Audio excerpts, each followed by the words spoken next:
Time for the next project on the Porsche. Seems to be a pretty common mistake, but I've never seen a video of the actual problem. When I open the door, the window only lowers about this much. But the window lowers, which means that I don't think the problem is a micro switch. And when you close it, it moves up again. Open the latch, moves down a little bit. And then you can actually push the window down with your hand. It goes all the way up again. So that should mean that the problem is the entire mechanism inside the door, which looks to be a bit of a pain to switch. But that will be my project of the day. I've gotten the part. I found someone who sold a new part used.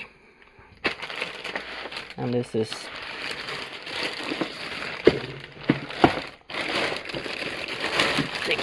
the original Porsche OEM part. I found out after buying this that it actually could be possible to only buy a repair kit that just changes the cable, which is the problem. I think the only problem is that the cable inside the door gets stretched so that the window doesn't move as much as it should. So it should be possible to only do a cable repair kit, which means almost as much job, but you don't have to spend as much money on the entire part. Or you can adjust some cable adjusters like these. You can just slide them on and then tighten the cable. But I don't want to do this again. So I'm just gonna replace the whole unit and hope that I never have to deal with it again. There's already some YouTube videos of people doing this, and it looks like you have to remove this cover. There's a screw behind there. There's a screw here. There's or should be a screw behind here, but it looks like it's broken off or something. And you have to flip out this, and there should be a screw there. And then, oh yeah, you have to take off this cover. Oh, that was easy.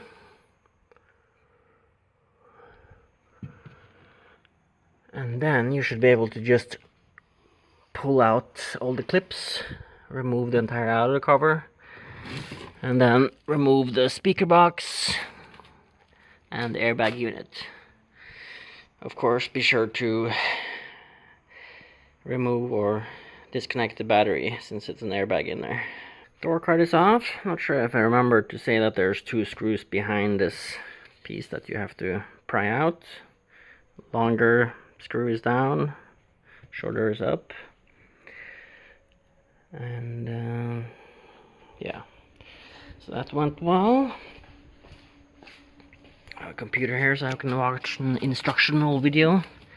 You can definitely see that this door has been opened before. This plastic screw that's supposed to be here is broken. I don't have a replacement now, and it doesn't seem to be very important, so I'll just leave that for now. And my plan was to heat this edges here because there's sticky stuff to keep it away, but I see that someone has already been here and put tape around to keep it in place. So I think I'll just keep it for now. I think this part costs like 80 euros, which is kind of ridiculous for some foam. But next steps now are to disconnect the airbag, 4 screws here, and then there's 6 screws on the speaker unit and unplug that, and then take away this foam bit so I can get to the window unit. And once I get to the window, I have to move it up so that screws are visible here. Then I open the screws, take up the window, mark it first, and mark where the unit ends, and then switch it. Alright, airbag is out, and speaker frame and speaker unit. And I think I actually can just leave this since it's as sticky as it is for now. And I'd always try and take off the least amount of parts possible,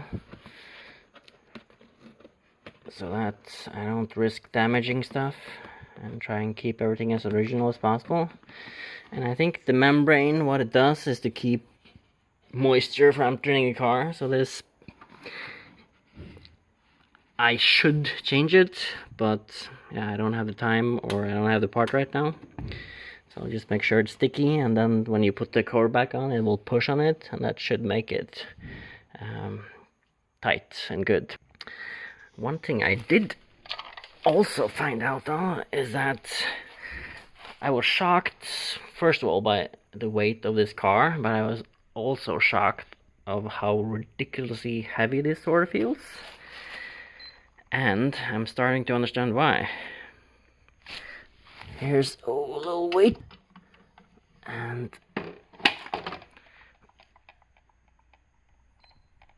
so the airbag weighs over a kilo. I should be careful with that. And let's see, this speaker unit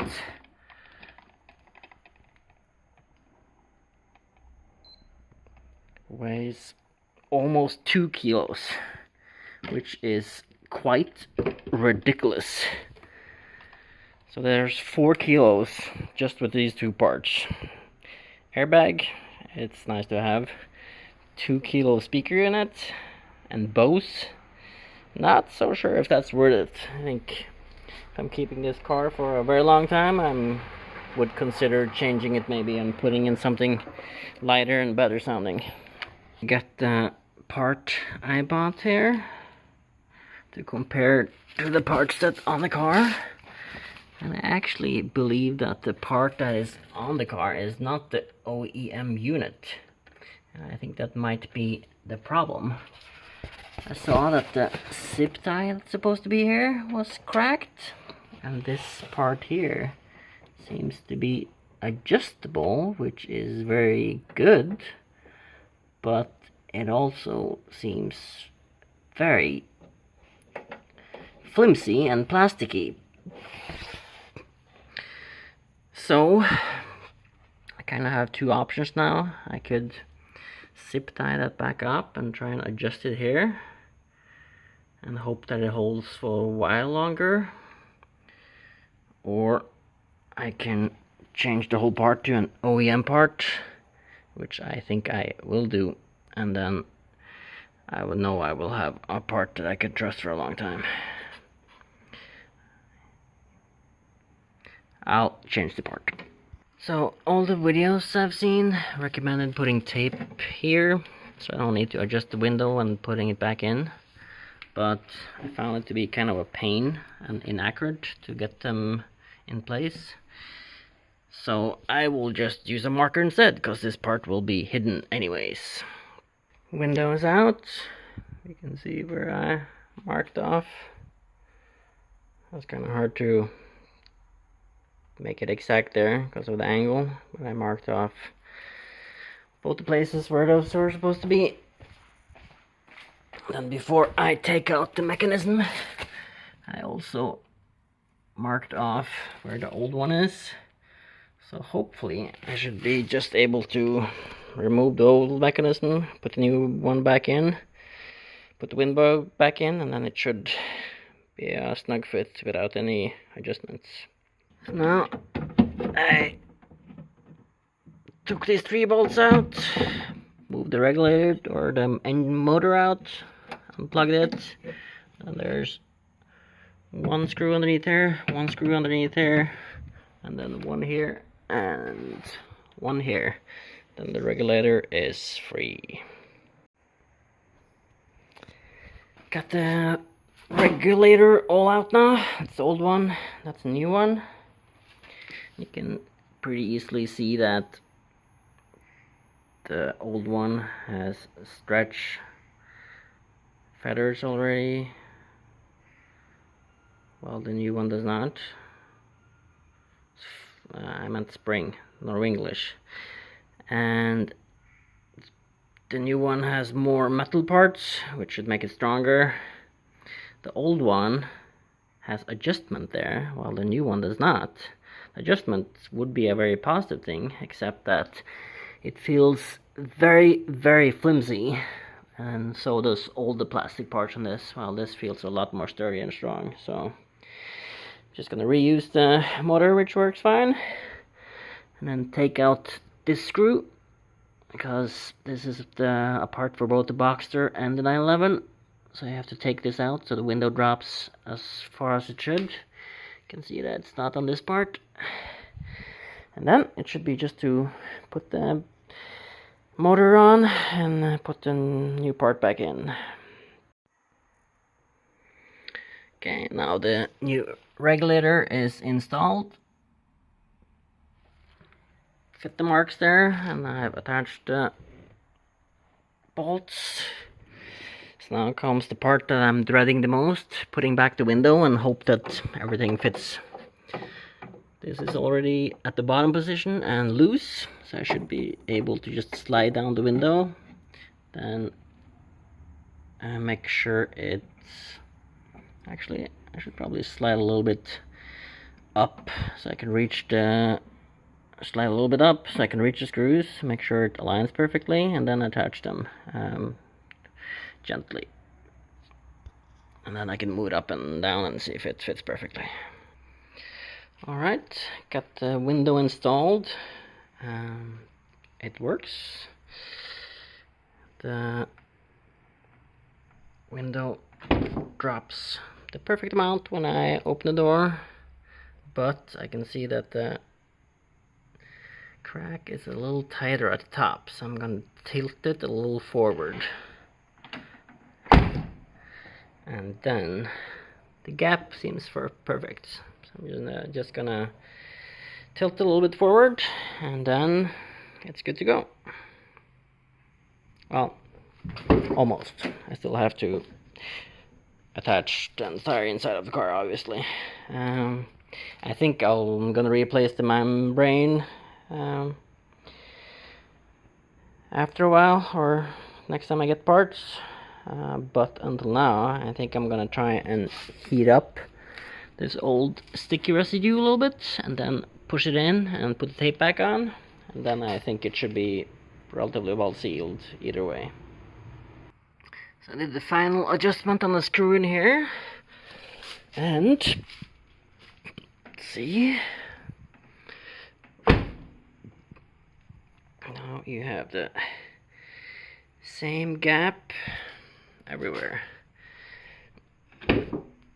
Drop it, and the gap is identical the entire way. Perfect fit.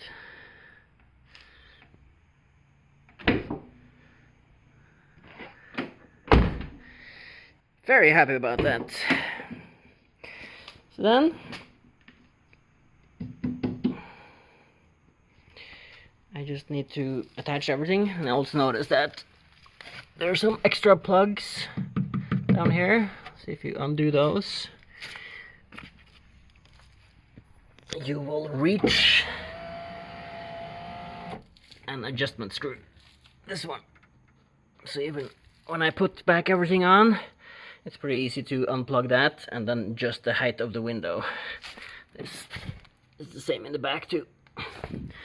So even if I need a minor adjustment when everything's back on, I can just adjust it then. One more little tip when reaching the screw in here, you can see that there's two edges.